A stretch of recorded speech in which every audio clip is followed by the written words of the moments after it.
Fala galera, sejam bem-vindos ao nosso vídeo 2. No vídeo passado nós falamos sobre as características da colonização inglesa e agora a gente já vai entrar no processo de independência. Vamos entender quais que foram os fatores que levaram as colônias norte-americanas a declararem independência da sua metrópole, se tornando uma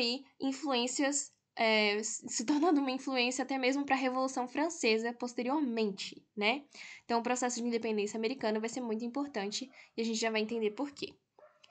Vamos lá. Seguinte de tudo, antes da gente começar a falar sobre isso, eu quero relembrar com vocês um assunto lá da 7ª série, que é o Pacto Colonial. Como a gente viu, a Inglaterra, ela tinha uma relação, um pacto colonial diferente com as suas colônias. A gente viu como que esse pacto colonial funcionava com Portugal, né, com Espanha, e era um pacto colonial que limitava as suas colônias, né? As colônias elas só podiam comprar e vender para suas metrópoles.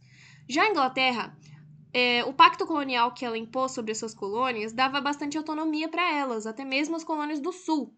Então, elas tinham liberdade para ter suas próprias instituições e tudo mais. Isso fez com que, principalmente as colônias do norte, começassem a desenvolver suas próprias relações comerciais.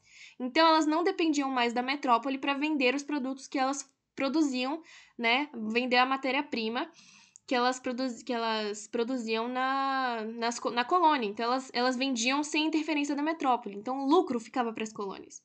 Então, durante um tempo, isso vai funcionar, vai correr solto e tudo mais. Só que a metrópole, ela muda sua tática ali logo após a Guerra dos 7 Anos. Que guerra vai ser essa? Vai ser um conflito da Inglaterra com a França, exatamente por conta do controle de algumas regiões, né, de algumas colônias, em que a Inglaterra vai sair vencedora, só que ela vai passar por uma crise financeira muito forte. A gente sabe o quanto que a guerra ela exige, né, a parte financeira. Então, mesmo sendo vencedora, ela vai entrar nessa crise. E também vai perceber que as colônias do norte, por conta dessa política, por conta da negligência salutar, vão se tornar grandes concorrentes comerciais, né? Agora, as colônias do norte estavam concorrendo com a metrópole, para vocês terem ideia do poder que elas alcançaram, né? O poder comercial. Então, qual que foi a mudança de tática? O que ela fez para sair dessa crise financeira e para evitar essa concorrência comercial? Primeiro de tudo, ela vai impor uma série de impostos e taxas sobre suas colônias e também, com isso, né, com essa limitação através de impostos e taxas, ela vai ter como objetivo limitar o comércio das colônias, né, fazer com que elas parassem de ter essa concorrência com a Inglaterra, né, limitando o seu comércio. Então, impedindo que elas continuem tendo certa autonomia. A gente vai entender agora que impostos foram esses e que taxas foram essas. A primeira taxa imposta aí da metrópole para suas colônias, né, suas colônias na América do Norte, foi o chamado Sugar Act, né? Todos esses impostos e taxas vão ser chamados de Acts. Na verdade, é assim que fala em inglês, né? Enfim. Sugar Act, ou Lei do Açúcar, vai ser instaurada lá em 1774 e vai ter como decreto o seguinte. Esse decreto, ele vai regulamentar o comércio de melaço e açúcar, né? O melaço que já é o açúcar na sua fase de já produzido, né? Já manufaturado. Essa lei, ela determina que os colonos, eles só podiam comprar açúcar nas Antilhas inglesas, ou seja, comprar da própria Inglaterra o açúcar, e também fez com que o açúcar que não fosse comprado da Inglaterra, né, que tivesse que não fosse comprado da Inglaterra, da metrópole, sofresse um aumento de imposto. Então, todo produto que não era inglês, eles tinham que pagar mais caro, obrigando, então, eles a comprarem produtos ingleses. Então, esse foi o primeiro decreto, o primeiro imposto que eles tinham que pagar, primeira taxa. O segundo vai ser o Money Act, em 1774 também, a chamada Lei da Moeda, que vai ser o quê? A metrópole vai proibir a emissão de papel de crédito, que era basicamente como se fosse um cartão de crédito hoje em dia. Mesmo as pessoas não tendo o dinheiro físico, né, elas podiam pedir emprestado através desses papéis de crédito e com o tempo elas iam pagando, ou seja, dava uma liberdade financeira, uma independência financeira. Então a metrópole ela cortou isso, proibiu. O segundo imposto, a segunda taxa imposta, vai ser em 1765, a chamada Stamp Act. Não sei se eu falei certo. Chamada Lei do Selo, né? O que vai ser isso?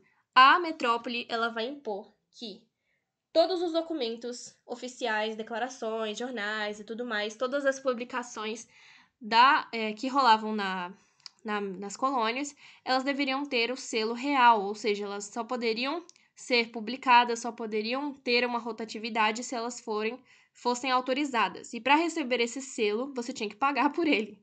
Então, era um imposto chamado Lei do Selo. O que vai acontecer? As pessoas elas não vão aceitar muito bem isso, claro, né? Porque imagina, você era independente até então, e do nada a metrópole começa a se interferir nos assuntos dos colonos. Então não vai dar bom, né, gente? E por isso, em 1770, a gente vai ter o massacre de Boston, lá na colônia de Massachusetts. As pessoas elas vão se reunir ali na frente do parlamento e tudo mais, e vão exigir que essas taxas, que esses impostos sejam derrubados. O que vai acontecer? Vai ter um enfrentamento da guarda real, né, homens armados, e esses manifestantes, né? Então, eles vão atirar sobre essa multidão de manifestantes e tudo mais. Vão morrer 5 pessoas, várias vão ficar feridas e tudo mais. Isso vai fazer com que as pessoas tenham cada vez mais um pensamento negativo com relação a relação com a metrópole. Eles ainda não falavam de separação nem nada, mas isso vai ser um dos motivos que vai consolidar esse desejo, né? E fazer com que eles tenham desejo de se separar. Mas ainda então não se falava disso. Ok? Por último, a gente tem esse imposto, essa taxa, em 1773, a chamada Lei do Chá, ou Tea Act, né, que vai ser um dos grandes motivadores para o início do processo de independência. Porque, como a gente sabe, os ingleses são famosos por terem essa relação muito próxima com o chá, né? A hora do chá, para eles, é um produto que eles consumiam bastante. Então, o que vai acontecer? A metrópole, ela vai impor isso da seguinte forma: vai dar o monopólio de comércio do chá, ou seja, só quem vai poder comercializar chá a partir de agora era uma companhia de comércio de Londres, né? E vai fazer com que esse chá que eles vão exportar para as colônias, eles não vão precisar pagar impostos sobre eles e tudo mais. Então, vai dar uma preferência para esses comerciantes lá da Inglaterra, né? Fazendo com que os colonos norte-americanos não pudessem mais produzir o chá. Então, para eles, isso foi a gota d'água, né? Tanto é que eles vão aproveitar esse momento para fazer uma resposta ao massacre de Boston na chamada Festa do Chá de Boston, em 1773.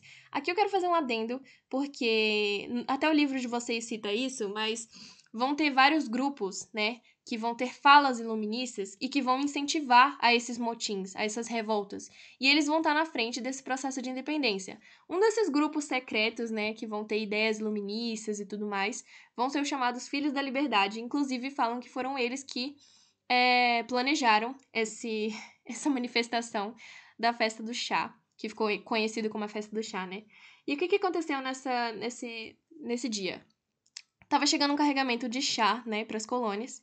Esses colonos norte-americanos se fantasiaram de índios, conseguiram subir no barco e jogaram todo o carregamento de chá no mar, né? Falam-se que foram aproximadamente 43 toneladas de chá jogadas no mar.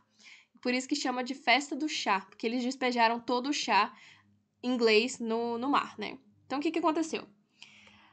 Claro que a metrópole não ia aceitar isso muito bem. A partir daí surgiram as chamadas leis intoleráveis.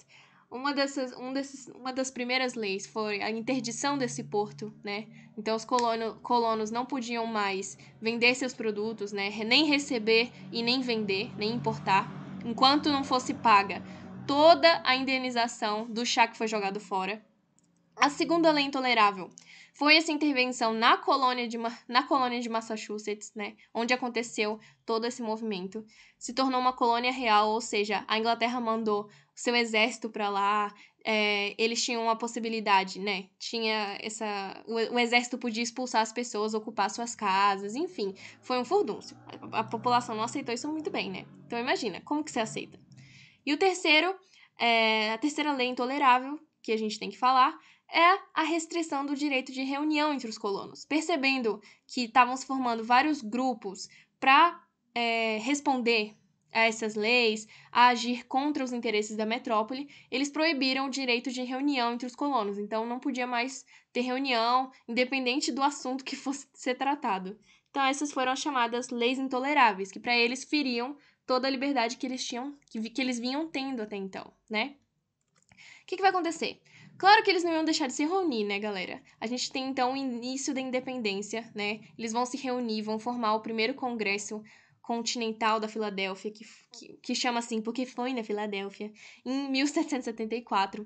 A única colônia que não mandou um representante foi a Geórgia, e nesse congresso ficou decidido que eles não iriam mais importar produtos ingleses ou exportar para a Inglaterra qualquer produto, enquanto essas leis não fossem revogadas. Vale lembrar aqui que nesse congresso, mesmo depois de tudo que aconteceu, eles ainda tinham uma relação muito respeitosa com a Inglaterra, eles não queriam romper com a Inglaterra, com a sua metrópole, eles queriam somente que eles tivessem, que fossem revogadas essas leis, que eles tivessem uma maior participação política, né? E que sua liberdade não fosse retirada, a liberdade que até então eles haviam experimentado. Então eles mandam um documento oficial, né, falando sobre as suas condições para a Inglaterra e tudo mais, e a Inglaterra responde simplesmente, tipo, não vai acontecer assim. Ela manda mais gente, manda mais militares, e com isso faz com que o segundo Congresso Continental aconteça, né? Nesse congresso, eles já têm uma conversa mais séria, eles começam a falar realmente de separação. Tanto que o George Washington, ele vai ser nomeado aí o líder militar nessa guerra. Eles veem que vai ser a única solução, que a Inglaterra ela está irredutível, né? Ela não quer aceitar as demandas dos colonos. E em 4 de julho fica pronta a Declaração de Independência das 13 colônias, né? Por isso que é comemorado a independência nesse dia, né? Então, no dia 4 de julho de 1776, eles declaravam a independência. E aí a gente tem o início das guerras de independência, que vai ficar para o próximo vídeo, vídeo 3. Então, já segue lá. Lá na plataforma vai ter o vídeo 3, é só vocês assistirem e vamos!